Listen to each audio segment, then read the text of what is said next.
안녕하십니까. 황태순TV의 황태순입니다. 2021년 1월 21일 목요일 오전입니다. 오늘 청와대에는 청신호가 켜졌습니다. 푸른 청신호가 켜졌습니다. 2달 만입니다. 문재인 대통령 지지율이 급반등했습니다. 오늘 오전 리얼미터가 YTN의 의뢰로 월, 화, 수 3일 동안 여론조사한 결과 43.6%, 40대 중반의 지지율을 기록한 것입니다. 이는 지난해 11월 말 당시 추미애 법무장관에 의한 윤석열 검찰총장 찍어내기가 시작된 그 직후부터 문재인 대통령의 지지율은 30%로 추락했습니다. 그리고 8주, 약 2달 가까이 30%대를 유지하고 있던 문재인 대통령의 지지율이 급반등한 것입니다. 근데 특히 보면 이 부분에 있어서 드디어는 민주당이 그동안 국민의힘에게 쭉 밀렸습니다만 리얼미터 기준입니다. 민주당이 32.9%, 또 국민의힘이 28.8%로 민주당이 다시 국민의힘을 누르고 앞서기 시작했습니다. 특히 이제 보면 가장 충격적인 것은 이번에 보궐선거가 있게 되는 부산이죠. 부산 같은 경우는 PK에서는 민주당이 34.5%, 국민의힘이 29.9%로 국민의힘은 그야말로 폭락을 했고 다음에 민주당은 급상승을 했습니다. 지금 보면 많은 사람들이 이렇게 얘기할 겁니다. 이것이 문재인 대통령이 이번에 1월 18일 신년 기자회견의 효과 아니겠는가. 신년 효과, 기자회견의 효과가 바로 그렇게 직방으로 나타나겠습니까? 또 1월 11일 있었던 문재인 대통령의 신년사 그 덕분이 아닐까. 글쎄 이런저런 요인이 있겠습니다만 저는 문재인 대통령의 지지율 급반등의 요소를 3가지로 분석하고 있습니다. 첫째는 추미애 효과가 사라지고 윤석열 효과가 옅어지면서 문재인 대통령 지지율이 올라가는 겁니다. 사실 앞서도 잠깐 제가 언급해드렸습니다만 문재인 대통령 지지율이 40에서 30으로 떨어지기 시작한 것이 지난해 11월 말입니다. 그때 바로 11월 24일이던가요? 추미애 당시 법무장관이 윤석열 검찰총장을 직무 배제하고 징계를 청구하면서 이른바 윤석열 사태가 벌어진 겁니다. 윤석열 사태가 벌어지고 그 이후에 보면 엎치락 하다가 결국 12월 24일 윤석열 검찰총장, 그건 문재인 대통령이 직접 결재 사인한 정직 2개월 이 부분에 대해서 그걸 정지하라 라고 서울행정법원이 윤석열 검찰총장 손을 들어줌으로써 사실상 윤석열 효과는 하늘을 찌를 듯 했습니다. 그런데 이제 추미애 장관은 사실상 이제 퇴임식만 기다리는 장관이 되었고 이제 법무장관은 사실상 박범계, 다음 주에 이제 인사청문회 합니다만은 박범계 씨가 거의 이제 카운트다운을 세우고 있고 또 그러다 보니까 추미애 씨 같은 경우는 요즘 별다른 액션이 없어요.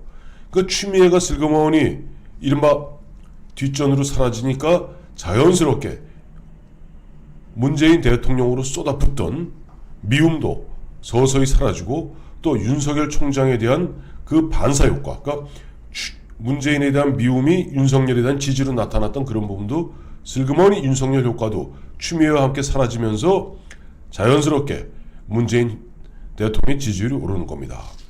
거기다가 마침 어제 그제 3일 전이죠. 1월 18일 문재인 대통령 그날 신년 기자회견하면서 크게 2가지 중요한 얘기를 했습니다. 하나는 이명박 박근혜 두 전직 대통령에 대한 사면 지금으로선 언급하지 않겠다라고, 사면 없다 라고 얘기하는 것 하나였고, 또 하나는 굉장히 중요한 포인트였는데요. 윤석열 검찰총장이나 최재형 감사원장에 대해서 굉장히 흔한 얘기로 아주 부드럽게 소프트하게 대한 겁니다. 특히 윤석열 검찰총장에 대해서는 윤석열 검찰총장은 누가 뭐래도 문재인 정부의 검찰총장이다 라고 흔한 얘기 주홍글씨를 딱 대못을 박아버린 겁니다. 그 순간 많은 사람들이 맞다, 윤석열 검찰총장이 맞다, 문재인에 의해서 서울중앙지검장이 되었고 또 문재인에 의해서 서울중앙지검장이 되자마자 이재수 장군을 비롯한 이명박 대통령을 비롯한 양승태 대법원장을 비롯한 그야말로 아픈 상처가 다시 도지기 시작한 겁니다. 게다가 서울중앙지검장으로 있던 사람을 갖다가 한 단계 점프해서 두 단계 점프한 거죠. 그러니까 서울중앙지검장은 검사장급이고 검사장 외에 고등검사장이 있습니다. 법무차관, 대검차장 등 고검장. 그 건너뛰고 검찰총장이 임명한 사람이 맞다 문재인 대통령이지 라고 하는 순간 사람들이 일시적으로 가치관에 혼돈을 겪게 되는 겁니다. 그러니 윤석열, 추미애가 슬그머니 함께 추미애 사라지면서 윤석열 효과도 조금 조짐을 보이면서 문재인 대통령의 지지율이 떠오르는 것이다. 즉 추미애의 사라짐이 문재인 지지에 결정적 공신 역할을 했다. 두 번째는 누가 뭐라고 해도 3차 재난지원금입니다. 문재인 대통령이 신년사 발표하던 1월 11일, 그러니까 지난주 월요일이죠. 신년사 발표하던 1월 11일 그날부터 3차 재난지원금이 지급되기 시작했습니다. 하루아침에도 하루 이틀 만에 그 당시 2조인가 3조가 딜이 붙고 계속 지금도 진행 중에 있습니다. 이게 이제 소상공인 버팀목 지원이다. 그래서 100만 원에서 300만 원까지 이제 보면은 긴급 재난지원금을 투여하기 시작하니까 아니 턱 밑에 진상 마다할 사람 누가 있습니까? 지난해 4.15 총선 때도 우리가 경험하지 않았습니까? 아무리 믿고 어쩌고 저쩌고 해도 결국 내 주머니에 돈 넣어주는 사람한테 고마움을 느끼기 마련입니다. 그러다 보니까 3차 재난지원금이 투여되고 있는 이 시점에서 지난주 월요일이니까 이제 서서히 3차 재난지원금이 계속 지급되다 보니까 문재인 대통령의 지지율이 급반등하는 그런 현상을 보인 겁니다. 저는 이번에 3차 재난지원금이 문재인 대통령 지지율 급반등에 공신 역할을 하면서 이들은 그렇구나. 벌써부터 물론 문재인 대통령은 이번에 어제 3일 전이죠. 18일 날 신년 기자회견에서 4차 재난지원금은 조금 유보적이라기보다는 조금 너무 지금 이야기하기엔 성급한 것이다 라고 얘기했습니다만 이미 민주당에서는 4차 재난지원금 카드를 만지작거리고 있습니다. 지금 만지작 하다 보면은 사실 재난지원금 주자는데 야당도 반대하기 쉽지 않습니다. 그런 상태에서 만지작 하다가 한 3월 중하순쯤 4차 재난지원금이 투입되기 시작하면은 어쨌든 국회 논의 과정에서 누가 반대했고 누가 찬성했고 이걸 따지지 않습니다. 국민들 입장에서는 어쨌든 정부가 주는 재난지원금이니까 문재인 정부, 문재인 정권에게 고마움 느끼게 돼 있죠. 그러니 이번에 3차 재난지원금이 문재인 대통령 지지율 급반등에 공신이라는 것이 확인된 이상 아마 집권 여당에서는 반드시 4차 재난지원금을 4.7 재보선 앞두고 긴급 투여할 것이 뻔합니다. 자, 이런 가운데 앞서 제가 이제 보면 민주당 지지율이 국민의힘을 앞서기 시작했다. 다시 반전하기 시작했다. 민주당이 32.9%, 국민의힘이 28.8%로 민주당이 다시 리드하기 시작했고 특히 부산, 경남, 울산에서는 민주당이 34.5%로 29.9%를 갖다 기록한 국민의힘을 갖다 무려 4.6%포인트 이상으로 앞서고 있다 라고 말씀드렸습니다. 물론 아직 서울은 민주당이 26.6, 그다음에 국민의힘이 35.1입니다만은 어쨌든 이건 뭘 의미하는 거냐니까 지금 야당의 지리한 삿바싸움, 지리한 신경전. 그동안 2달 동안 문재인 대통령의 지지율이 30대를 기록하니까 국민의힘도 조금 오만해졌죠. 자신들이 투쟁해서 자신들이 노력해서 거둔 지지율이 아니었음에도 불구하고 오로지 윤석열 검찰총장이 그야말로 혼자서 장판파의 조자룡 마냥 혼자서 그야말로 고군분투하는 가운데 문재인 대통령의 지지율은 30대로 추락하고 민주당의 지지율은 국민의힘에 뒤졌던 그 상황을 국민의힘은 자신들의 노력으로 자신들의 투쟁으로 거둔 것으로 착각했던 겁니다. 그리고 오만해졌죠.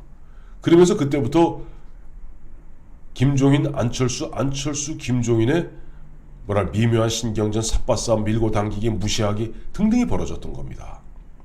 사실 여론조사에 끝까지 응하는 사람들은 굉장히 정치적 관심이 많고 정치의식이 높은 사람들입니다.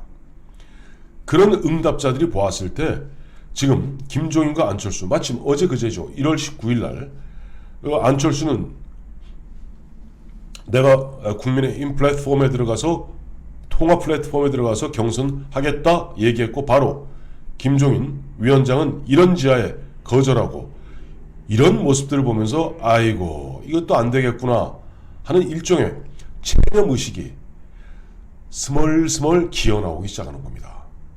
체념의식이 스멀스멀 기어나오면 이 사람들은 여론조사에도 이른바 부동층으로 빠지게 되고 실제 보궐선거 치르게 되었을 경우 왜 애써서 내가 그것도 근무하는 날 애써서 집에서 재택근무를 하거나 회사에 나가지 내가 왜 애써서 꼭두 새벽부터 나가서 투표장 나가겠습니까? 그리고 충성도가 약한 사람들, 스윙 보터들, 그 다음에 약간 이와 같은 야당의 일종의 그런 좀 오만함에 바탕한 삿바싸움의 실증을 느낀 사람들, 혐오하는 사람들은 투표 안 합니다. 그러면 결국 결과는 뻔하죠. 이와 같이 지금 문재인 대통령 지지율이 급반등한 데는 추미애 퇴장 효과, 그 다음에 3차 재난지원금 효과, 그런 가운데 김종인, 안철수의 그 밀당에 대한 피로감, 이런 것들이 겹치면서 그동안 윤석열 검찰총장 덕분에 조금 결집했던 중도 보수 응답층은 뒤로 슬그머니 잘 모르겠다 무응답층으로 빠지게 되고 부동층으로 빠지게 되고 그 다음에 부동층에 있었던 하나 이제 쪽팔려서 부동층으로 좀 빠져나가 있었던 문재인 대통령에 대한 지지층들, 그러니까 충성도 좀 약합니다만은 지지층들은 추미애가 사라지고 3차 재난지원금이 투입되고 거기다가 지금 야권이 슬슬 분열하는 조짐을 보이니 다시 결집하는 효과를 보이고 있는 것이다. 저는 그렇게 분석하고 있습니다. 자, 여러분들의 생각은 어떠신지요? 추미애는 이미 갈 사람이 됐고, 그 다음에 이제 박범계 씨는 들어오면은 윤석열하고 굉장히 나름대로 서로 존중해주는 척 그와 같은 모습을 갖다 연출할 겁니다. 어차피 오늘 1월 21일 공수처 출범했습니다. 그러니 검찰총장의 힘은 어쨌든 앞으로 조금 굳이 윤석열을 자극해서 또 그와 같은 윤석열 효과를 불러일으킬 필요가 없겠죠. 존중해주는 척 할 것이고, 앞서 말씀드린 대로 4차 재난지원금은 곧 4.7 서울 부산 시장 보궐선거 앞두고 투입될 것이고, 그런 가운데 김종인, 안철수의 끝없는 밀당, 끝없는 갈등, 끝없는 상대방 무시, 이런 것들은 이제 3월 18일, 3월 19일 그때가 마침 후보 등록일입니다. 그때까지 무언가 극적인 반전을 이루어내지 못한다면 3자 대결 구도로 갈 것은 뻔한 것이고, 자, 그러니 그렇게 되었을 경우 4.7 재보궐선거에서 민주당 후보의 3자 대결 구도에서 당선은 99.9%입니다. 그 이후에 청와대에는 청신호가 하나 더 켜지겠죠. 어쨌든 문재인 대통령은 참 기분 좋겠습니다. 그러나 그것을 지켜보는 상당수 국민들은 아유 참 김종인, 안철수 야당 또 이런 싸움 때문에 그런 것 때문에 다 잡은 고기 놓치겠구나 하는 일종의 불안감에 바탕한 체념의식이 스멀스멀 기어나온다. 참 걱정스럽습니다.